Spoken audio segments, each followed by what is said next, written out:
یہ بتایا ہے. وہ یہی اصل بات ہے.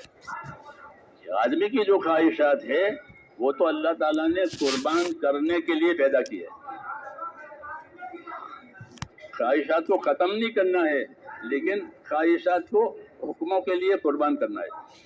جیسے روزہ دار اپنے خواہش کو قربان کرتا ہے، اپنی خواہش کے خلاف صبر کرتا ہے، تو سب سے بڑا صبر وہی ہے کہ اپنی خواہشوں کو حکموں کے تابع کر دیا. جی ہاں، یہ صبر، یہ اسی کو صبر کہتے ہیں، اسی کو اطاعت کہتے ہیں کہ وہ خواہش کے خلاف اللہ تعالیٰ کے حکموں پر جم رہا ہے. کیوں کہ آدمی کی خواہشوں کا اور حکموں کا مقابلہ ہوتا ہے. ایک طرف اللہ کا حکم ہوتا ہے، ایک طرف آدمی کی خواہش ہوتی ہے. فجر کی اذان ہو رہی ہے، نماز کا وقت بھی ہے اور آرام کا تقاضا بھی ہے. ہاں، دونوں ہوتے ہیں. تو اب کیا کیا جائے گا کہ حکم کو پورا کیا جائے گا، حکموں کو پورا کیا جائے گا.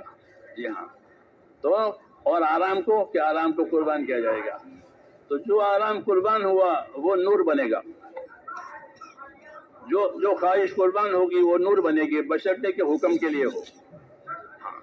اللہ تعالیٰ نے حکموں میں نور رکھا ہے، اس لیے خواہشوں سے مقابلہ ہے. اس کو مجاہدہ کہتے ہیں کہ اپنی خواہش کے مقابلے میں اللہ تعالیٰ کے حکموں پر چلنا.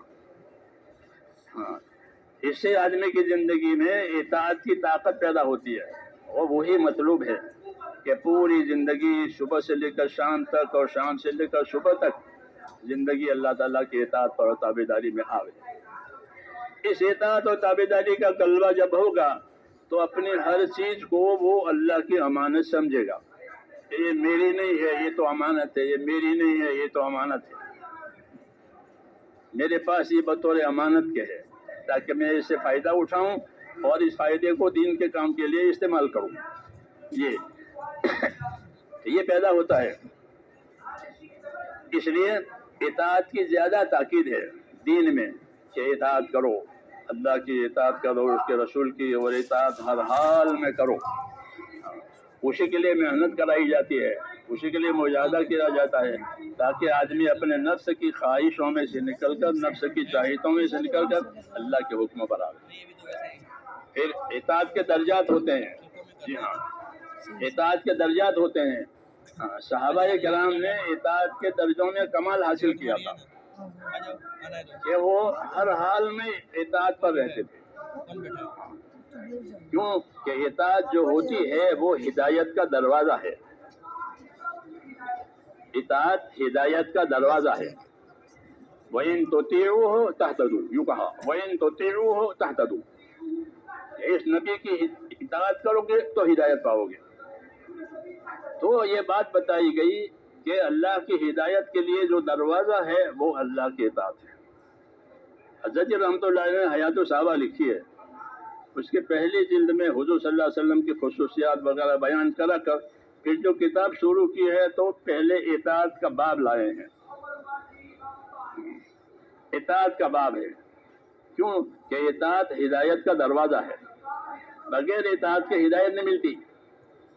اپنے نفس کی اطاعت کرے تو وہ تو گمراہ ہو جائے، رواج پر چلے تو وہ منزل پر نہیں پہنچتا، کہ رواج ہے، ہدایت نہیں، اطاعت نہیں ہے. جی ہاں، کیونکہ اطاعت کے مقابلے میں یہی دو چیزیں ہیں، یا اپنی خواہش پر چلے گا یا رواج پر چلے گا. کہ یہ دونوں نہیں ہیں، بلکہ کیا ہے کہ اطاعت ہے. ہاں، اس لیے اطاعت کا باب رکھا ہے کہ صحابہ کرام کی زندگی میں جو سب سے بڑا جوہر تھا ان کا وہ یہ تھا کہ اللہ رسول کی باتوں پر یقین کرنا، اور یقین کی وجہ سے اپنے آپ کو اس کی اطاعت میں کامل بنانا، جان میں، مال میں، جذبات میں. ہاں، کیونکہ جذبات کا نام دین نہیں ہے، طریقوں کا نام دین ہے. بات مطلب آدمی میں جذبہ ہوتا ہے، وہ جذبہ جو ہے وہ طبیعت سے پیدا ہوتا ہے. طبیعت سے جذبے پیدا ہوتے ہیں. جی ہاں، جیسے طبیعت سے کینے پیدا ہوتے ہیں، حسد پیدا ہوتے ہیں، ایسے ہی طبیعت سے جذبے بھی پیدا ہوتے ہیں. اس لیے جذبے کا نام دین نہیں ہے، وہ عارضی ہے.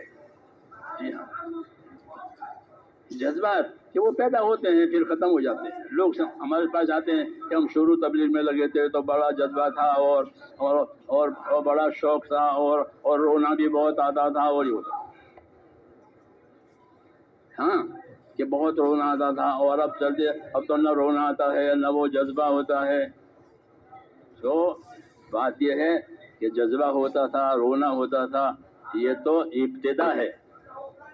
مبتدی ایسا ہی ہوتا ہے، بچے روتے بھی ہیں، بچے ضد بھی کرتے ہیں، لیکن جب باپ بن جاتے ہیں تو سیدھے ہو جاتے ہیں. ہاں جب باپ بن جائیں گے نا تو سیدھے ہو جائیں گے. کہ وہ مبتدی ہے تو یہ چیزیں مبتدی ہے، اسے گھبرانا نہیں چاہیے. جب نظام الدین تھا تو ہمارے عرب حضرات آتے کہ ہمارے اندر تو یہ نہیں ہے، یہ نہیں ہے، یہ نہیں ہے، ہم کو تو ریا کے وسوسے آتے ہیں، تو اب کیا ہم کام کریں؟ میں نے کہا نہیں، ریا کے وسوسے ریا نہیں ہے. جیسے کفر کا وسوسہ کفر نہیں ہے، ایمان کا وسوسہ ایمان نہیں ہے. وسوسے تو سب کو آتے ہیں. کسی کافر کو کفر کا ایمان کا وسوسہ تو مومن ہو جائے گا. وسوسے سے کچھ نہیں ہوتا، وہ تو آئیں گے جائیں گے خواب کی طرح سے. اور وہ ہر مبتدی کو وسوسے آتے ہیں. جی ہاں، ابتدا میں نمازوں کے وسوسے، وضو کے وسوسے، بلکہ وسوسوں کے لیے مستقل شیاطین ہے. نماز کے وسوسوں کے لیے ایک شیطان ہے، وضو کے وسوسوں کے لیے ایک شیطان ہے. ہاں کہ وہ آدمی 10 مرتبہ دھوتا ہے اس کو. ہاں کہ یہ رہ گیا، وہ رہ گیا، وہ رہ گیا، وہ رہ گیا. جی ہاں، حدیثوں میں کہ وضو کا ایک شیطان ہے، نماز کا ایک شیطان ہے. اس لیے کہ وسوسہ بننا چاہو. میں نے حضرت جی سے کہا، ایک مرتبہ ساتھ ساتھ بیٹھے ہوئے تھے ہم سب میں، کیونکہ حضرت جی وسوسہ بہت آتے ہیں. کیا آنے دو، یوں کہا. میرے کو بہت وسوسہ، کیا آنے دو، پھر وہ ختم ہو گئے. ہاں تو وسوسے بھی آئیں گے، تو اس سے نہیں گھبرانا ہے کہ وہ ابتدا کی علامت ہے کہ آدمی کسی بات میں مبتدی ہوتا ہے، شروعات ہو تو وسوسے آتے ہیں، جذبے ہوتے ہیں کہ جذبے بھی ختم ہو جائیں گے، وسوسے بھی ختم ہو جائیں گے، اور آخر میں کیا آئے گا کہ اپنی ذمہ داری کا شعور آئے گا. وہ ہے اصل، وہ ہے. جو شادی ہوتے ہیں نا، ابتدا میں بہت سی چیزیں شوق کی یہ وہ 1 آدھ مہینے تک ہوتی ہے. پھر آئے گی زندگی کی ذمہ داریاں، مکان کرائے پر لینا ہے، وہ یہ لینا ہے، وہ لینا ہے. اب سیدھا ہو گیا. تو ایسے ہی تو اس لیے کام جذبات پر نہیں ہے، کام وساوس پر نہیں ہے، بلکہ اپنی زندگی کی ذمہ داریوں کا صحیح شعور پیدا کرنا ہے. کہ ہمیں اپنی زندگیوں کے بارے میں ہم کو صحیح شعور آ جاوے. صحیح شعور کیا ہے کہ اس کے حساب کی فکر ہو جاوے کہ اس کا حساب ہوگا، اس کا جواب دینا ہوگا. ہاں وہ صحیح شعور ہے کہ مجھے اس کا حساب دینا پڑے گا، مجھے اس کا جواب دینا پڑے گا. یہ چیز اللہ نے مجھے اس لیے دی ہے، یہ کام مجھے اللہ نے اس لیے دیا ہے. ہاں یہ شعور آ جاتا ہے. اس کام کی یہی خوبی ہے کہ جب آدمی اس کام میں اس احتیاط کے ساتھ چلے گا جو اس کام کی احتیاط کے لیے ضروری ہے، کہ اپنے آپ کو اصولوں کا پابند کرے، مشوروں کا پابند کرے، تقاضوں کا پابند کرے، اور اللہ سے ڈرے. نبیوں کا شیوا یہ ہوتا تھا کہ وہ کرتے بھی تھے اور ڈرتے بھی تھے. یہ نہیں کہ نہ کرنے کی وجہ سے ڈرتے ہیں، کہ نہ وہ کرتے بھی تھے اور تو ڈرتے بھی تھے. حضور صلی اللہ علیہ وسلم نے اپنے بارے میں فرمایا کہ انی لاخشاکم واتقاکم، میں تم میں سب سے زیادہ اللہ سے ڈرنے والا ہوں، میں تم میں سب سے زیادہ اس کی نافرمانی سے بچنے والا ہوں. یہ مطلب ہے اس کا. تو یہ اپنی تعریف نہیں کی ہے، تعریف نہیں کی ہے کہ میں ایسا ہوں، میں ایسا ہوں، بلکہ اپنی ذمہ داریوں کے بارے میں تعارف کرایا ہے کہ جو ہمارے راستے پر چلے گا اس کا یہ نہج ہوگا کہ وہ اللہ سے سب سے زیادہ ڈرنے والا، اس کی نافرمانی سے سب سے زیادہ بچنے والا. جو اس کام پر آوے اس کے لیے یہ ہے تعریف نہیں کی ہے بلکہ اپنے منصب پر رہ کر کے اپنے کام کا تعارف کرایا ہے. انی لاخشاکم واتقاکم، میں تم میں سب سے زیادہ اللہ سے ڈرنے والا ہوں. حالانکہ آپ اللہ کے سب زیادہ محبوب ہیں. تو ایسے نہیں کہ بھی دوستی ہے اپنائیت ہے چلو ہو جائے، نا ایسا نہیں ہے. اللہ تو اللہ ہے، اللہ اللہ ہے کہ چلو بھائی رسول تو اپنائیت کا بالکل نہیں. اس لیے کہا کہ میں تم میں سب سے زیادہ اللہ سے ڈرنے والا ہوں اور میں تم میں سب سے زیادہ اس کی ناراضگی سے بچنے والا ہوں. اتقاکم، یہ کیا ہوا کہ کام کرنے والوں کو یہ دو لائنیں بتائی ہے. جی ہاں، کہ اللہ سے ڈرے، اللہ سے ڈرے، اللہ کی عظمت سے خوف کھائے تاکہ اللہ کی اطاعت کی طرف رخ پڑے. اللہ کی عظمت سے ڈر آوے، وہ اللہ کی اطاعت طرف لے جاوے. اور دوسری طرف کہ اتقاکم، تقوی، کہ تقوی جو ہے وہ ایسی صفت ہے جو اللہ کی نافرمانی سے بندے کو دور رکھتی ہے. اللہ کی نافرمانی سے بندے کو دور رکھتی ہے. ایک طرف اللہ کی عظمت بھی آوے کہ جو اللہ کے اطاعت پر لے جاوے، ایک طرف اللہ کا خوف بھی آوے کہ جو اللہ کی نافرمانی سے بچاوے. یہی دو باتیں اصلی ہے. اسے اس کام میں بھی اللہ نے یہی اثر رکھا ہے کہ اگر یہ کام احتیاط کے ساتھ، اصولوں کے ساتھ ہوا تو یہ دو باتیں پیدا ہوگی کہ اللہ کی عظمت، اللہ کی بڑائی یہ اندر آئے گی، اللہ کا ڈر آئے گا، تو اس کی وجہ سے مزاج میں احتیاط آئے گی. کیونکہ دین میں آزادی کی جگہ نہیں ہے. دین میں تو بندگی ہے، آزادی نہیں ہے، بندگی ہے کہ بندہ بن کر کے زندگی گزارنا. یہاں آزادی کی جگہ نہیں ہے. بندہ بنو. حضور صلی اللہ علیہ وسلم کی صفت ہے کہ میں اللہ کا بندہ ہوں، میں اللہ کا بندہ ہوں. کیونکہ بندگی اصل ہے اللہ سے تعلق کے لیے. کوئی دوسرا رشتہ اللہ سے نہیں ہے سوائے بندگی کے. کوئی دوسرا تعلق اللہ سے نہیں ہے سوائے بندگی کے. کہ اللہ معبود ہے، ہم اس کے بندے ہیں، اس لیے اس کی بندگی کریں گے کہ ہم بندے ہیں. تو ہماری زندگی کی بنیاد ایمان کی وجہ سے بندگی پر ہے. اس لیے کلمے کے بعد نماز اور عبادت آتی ہے. جو کلمہ پڑھے وہ نماز پڑھے، جو کلمہ پڑھے وہ نماز پڑھے. کہ نماز وہ بندگی کی بڑی نشانی ہے کہ میں اللہ تعالیٰ کا بندہ ہوں، میری کوئی حیثیت نہیں ہے، میں اللہ کا بندہ ہوں. اس لیے کہتے ہیں اپنے نمازوں کو ٹھیک کرو، اپنے نمازوں کی حفاظت کرو. کہ نماز جو ہے وہ پوری زندگی پر اثر ڈالے گی. اپنی نمازوں کو صحیح کرنا، نمازوں کو سستی نہیں بنانا، نمازوں کو سستی نہیں بنانا بلکہ حکم کے ساتھ اور طریقے کے ساتھ ادا کرنا کہ نماز پوری زندگی پر اثر ڈالے گی. کہ نماز کی وجہ سے بندگی کی صفتیں پیدا ہوتی ہیں اور یہ پیدا کرنی ہے. کہ بندگی کی صفت میں کیا بات ہے کہ بندگی کی صفت میں اللہ تعالیٰ سے وفاداری ہے، اللہ تعالیٰ سے وفاداری ہے اور اللہ کے بندوں سے ہمدردی ہے. یہ بندگی کے روح ہیں، یہ بندگی کے روح ہیں. کہ بندگی کو یہ کیا مطلب ہے کہ اللہ تعالیٰ سے بندگی کا تعلق ہے، ہم اس کے بندے ہیں، اس کے حکم کے تحت میں ہے، اس کی دی ہوئی نعمتیں ہمارے پاس امانت ہے، اس کے حکم کے مطابق استعمال ہوگی. اور دوسرا پہلو کہ اللہ کے بندوں کے ساتھ، اللہ کی مخلوق کے ساتھ، کہ اللہ کے مخلوق کے ساتھ ہمدردی ہوگی. اس لیے نبی یہ دونوں چیزیں لے کر آتے اللہ کی طرف سے. اللہ کی دعوت میں بندوں سے ہمدردی ہے کہ وہ جتنی محنت بندوں میں کرتے ہیں وہ ہمدردی سے کرتے ہیں، ہمدردی سے کرتے ہیں. ان کے اندر ہمدردی ہے جیسے ماں باپ میں اولاد کے لیے ہمدردی ہوتی ہے. انا لکم مثل الوالد، حضور فرماتے تھے کہ میں تمہارے لیے مثل والد کیوں ہوں، یعنی میری ساری چیزیں وہ تمہاری ہمدردی میں ہے. تو دین کی دعوت دینے کے لیے بھی یہ ہے کہ بھئی اللہ کے ساتھ، کہ اللہ کے ساتھ تو ہمارا بندگی کا تعلق ہے، عبادت کا تعلق ہے، اس کی سب چیزیں ہمارے پاس امانت ہے.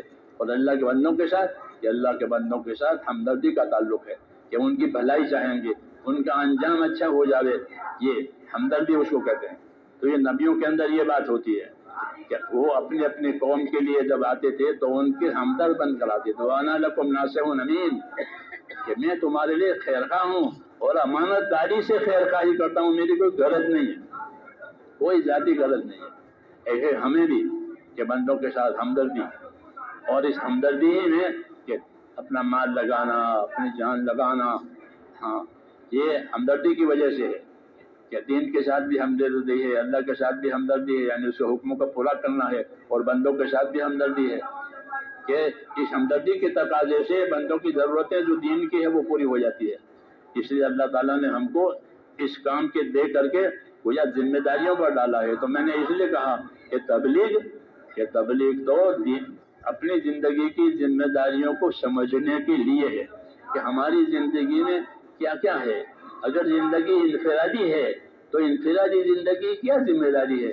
انفرادی زندگی کی ذمہ داری یہ ہے کہ استقامت کے ساتھ رہے، ہاں استقامت کے ساتھ رہے، ہاں ہر حال میں ہر بات میں اپنے آپ کو پابند کرے، اللہ کے فرائض کا پابند کرے، اللہ کے واجبات کا پابند کرے، دوسروں کے حقوق کا پابند کرے، اور زائد عبادتوں کا بھی پابند کرے۔ اگرچہ اللہ نے پابندی ڈالی نہیں ہے لیکن بندگی کا تقاضا ہے کہ وہ زائد عبادتوں پر بھی اپنے آپ کو پابند کرے۔ جی ہاں، کچھ عبادت تو فرض ہوتی ہے، وہ اس کی مقدار بہت تھوڑی ہوتی ہے کیونکہ وہ فرض ہے، فرض کرنا ہے، تو اللہ فرض زیادہ نہیں ڈالتے، تھوڑے تھوڑے ہوتے ہیں۔ جو 5 نمازیں ہیں، 50 تھی تو 5 کر دی، 50 تھی تو 5 ہو گئی، کم کر دیا، یہ فرض ہو گئی۔ اس کے علاوہ یہ فرض تو فرض ہے، یہ تو اللہ کا حق ہے۔ جو عبادتیں ہیں اور جو فرائض ہیں وہ اللہ تعالیٰ کا حق ہے، ہاں وہ اللہ ہی کے لیے ہے، کسی غیر کے لیے نہیں ہے۔ اس لیے ہماری دعوت میں سب سے زیادہ اہتمام اللہ تعالیٰ کے فرائض کا ہے، اللہ تعالیٰ کے فرائض کا ہے کہ فرائض کو اہتمام سے ادا کرو۔ فرائض جو ہیں وہ اللہ تعالیٰ کے حقوق ہیں، نماز ہو، روزہ ہو، زکوٰۃ ہو، حج ہو، ذکر ہو، یہ سب چیزیں اللہ کا حق ہے، ہاں کہ اس کو اچھی طرح سے ادا کرو، اچھی طرح سے اس کو ادا کرو فرائض۔ اور اچھی طرح ادا کرنے کیا مطلب ہے کہ جو عبادت کرے اس عبادت کے علم و ذکر کے ساتھ ادا کرے۔ اس عبادت کا علم و ذکر کیا ہے، یعنی اس کا طریقہ کیا ہے، اس کا علم کیا ہے۔ علم و ذکر ہر عبادت کے 2 پہیے، یعنی اس لائن کا علم ہو پھر اس پر عمل کرے، اس سے وہ صحیح بنے گی۔ اگر علم و ذکر نہیں ہے تو وہ غلط ہوگی۔ اس لیے دین سیکھنا ضروری ہے، پوچھنا بھی ضروری ہے۔ جیسے پوچھتے ہیں دنیا کے کاروبار، دنیا کی چیزیں، ایسے کہ پوچھو، فَاسْأَلُوا أَهْلَ الذِّكْرِ إِن كُنتُمْ لَا تَعْلَمُونَ، اگر تم نہیں جانتے ہو تو جاننے والوں سے پوچھ لیا کرو۔ ایسے نہیں کہ جیسے چلتے ہیں چل جایا کرو، ایسا نہیں ہے، اسے صحیح کرو، کیونکہ عبادت اللہ تعالیٰ کا حق ہے، عبادت اللہ تعالیٰ کا حق ہے، اور اس حق کو ادا کرنے کے لیے تو جانی مالی طاقت دی ہے، تو جانی مالی طاقت تو اس کی ادائیگی کے لیے ہے، لیکن اس کو صحیح طریقے سے کرنے کے لیے علم و ذکر دیا ہے۔ جس طرح جانی مالی طاقت دی ہے ادا کرنے کے لیے، اس طرح اس کو صحیح کرنے کے لیے علم و ذکر دیا ہے۔ سمجھ میں آئی بات؟ جس طرح گاڑی پیٹرول سے چلتی ہے، وہ تو اس کے چلنے کی طاقت، لیکن اس کو صحیح چلانے کے لیے ڈرائیوری سیکھنی پڑے گی، خالی پیٹرول سے نہیں چلے گی کہ بھائی پیٹرول ڈالے وہ چلے گی، نا کہ وہ سیکھو اس کو۔ تو سیکھنے کا مطلب یہ ہے کہ حکم معلوم ہو جائے، طریقے معلوم ہو جائے۔ حکم اللہ کی طرف سے آتے ہیں، طریقے نبی کی طرف سے آتے ہیں۔ حکم تھوڑے ہوتے ہیں، طریقے زیادہ ہوتے ہیں۔ حکم تھوڑے ہوتے ہیں اور طریقے زیادہ ہوتے ہیں۔ طریقے زیادہ کیوں ہوتے ہیں؟ کہ آسانی کے لیے، کہ اس طریقے سے نہیں کر سکتے تو اس طرح کر لو، اس طرح کر تو اس طرح لو، کھڑے ہو کرنے کے تو بیٹھ کے کر لو، بیٹھ کے نہیں تو اس طرح سے کر لو۔ طریقے زیادہ ہوتے ہیں، اس لیے طریقے رحمت ہوتے ہیں۔ طریقے رحمت ہوں کہ طریقوں میں ہی آسانی ہے، جسے دوا پینے کی بھی ہے، لگانے کی بھی ہے، گولی ہے تو نگلنے کی بھی ہے، چوسنے کی بھی ہے، چاٹنے کی مختلف. اب تو ایک دوا ہو گئی. پہلے کی بات میں کر رہا ہوں کہ پینے کی دوا، چاٹنے کی دوا، پھانکنے کی دوا الگ الگ ہوتی تھی وہ. جی ہاں.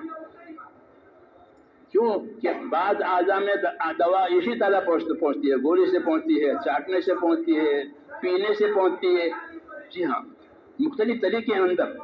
تو ایسے ہی میرے دوستو، جس طرح صحت کی دواؤں کے لیے طریقے ہیں، اس طرح ہدایت کے لیے بھی طریقے ہیں کہ اس طریقے کی وجہ سے دین آسان ہو جائے گا. وہ طریقے نہ ہو تو تنگی ہوگی. طریقہ نہیں معلوم ہوتا تو تنگی ہوگی کہ اب میں کیا کروں. تو حضور نے فرمایا تنگی میں نہ رہو، پوچھا کرو، پوچھا کرو، تنگی میں نہ رہو. ایک جماعت بھیجی تھی حضور صلی اللہ علیہ وسلم نے، تو وہاں ایک حادثہ ہوا کہ ایک دشمن کی طرف سے کوئی پتھر آیا، پھینک کے مارا تھا، وہ ان کے سر میں لگا، سر پھٹ گیا، سر پھٹ گیا. پھر ان کو رات میں غسل کی حاجت بھی ہو گئی. وہ مسئلہ پوچھا کہ مجھ کو تو غسل کی حاجت ہے، میرا سر پھٹ گیا ہے. تو صحیح کسی نے بتایا نہیں. صحابہ جانتے تھے لیکن نہیں معلوم ہوگا کہ نہیں ان کا غسل کرنا تو فرض ہے. تو غسل کیا تو وہ مر گئے. پھر آئے مدینے تو کارگزاری آئی، یہ کیا ہوا کہ ان کا سر پھٹ گیا تھا تو ہم نے کہا کہ غسل کرنا ضروری ہے. تو اس نے غسل کیا، پانی پڑا کھوپڑی پر تو وہ مر گئے. حضور صلی اللہ علیہ وسلم ناراض ہوئے اور بلکہ یوں فرما دیا کہ قاتلکم اللہ قتلتموہ. پھر فرمایا کہ جب اس قسم کی پریشانیاں آویں تو جاننے والوں سے پوچھ لیا کرو، حیران پریشانی میں مت رہو. یہی ہم کو بتایا گیا کہ حیرانی میں پریشانی میں نہیں رہنا ہے، کیونکہ ہمارے پاس تو تیسرا نمبر علم و ذکر ہے ہی. اس لیے انما شفاء العی السؤال، حدیث میں ہے کہ آدمی کی حیرانی پریشانی کا علاج سوال کرنا ہے، پوچھنا ہے. کہ بھئی جیسے مسافر پوچھتا ہے کہاں راستہ ہے، کہاں پوسٹ آفس ہے، کہاں ہے، تو اس کو بتانے والے مل جاتے ہیں. دنیا میں رواج ہے کہ بتانے والے مل جائیں گے. تو کیا فرمایا نہیں جانتے ہو تو کہ پوچھا کرو، پوچھنے کی وجہ سے جواب دینے والے ملیں گے اور تمہاری حیرانی پریشانی اور تنگی ختم ہو جائے گی. حضور نے متوجہ کیا ہے کہ تنگی میں، دین کے بارے میں تنگی میں نہیں رہنا ہے، پوچھ کر کے صحیح معلوم کر کے چلنا ہے.